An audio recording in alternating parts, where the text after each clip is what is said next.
angular impulse and momentum. To change an object's angular momentum, a torque must be exerted for some amount of time. The angular impulse is equal to delta L, the change in angular momentum, or tau delta T, the angular impulse. Or you can have instantaneous momentum, tau equals dl dt, or with a varying force, we're integrating tau dt, which equals our change in angular momentum.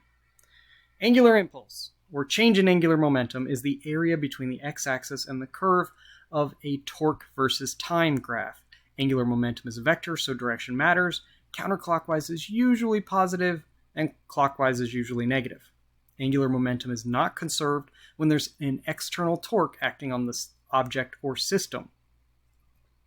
For collisions, remember collisions are interactions between two objects or systems. They're not always car crashes. You might have two disks coming in contact with each other. You might have a ball hitting a bat. If an object is moving in a straight line, like a ball about to hit a bat, relative to some point, it has angular momentum.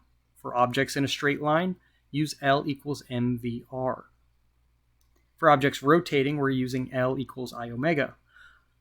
For objects that are moving in a straight line and they collide with a rotating object, we're going to say all of our angular momentum in the beginning equals all of our angular momentum in the end.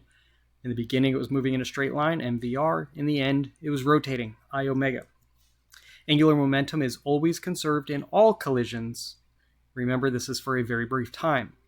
The time just before the collision and the time just after the collision. Elastic collisions will have the same rotational kinetic energy in the system before and after the collision. Or if there's translational kinetic energy, that will also be conserved.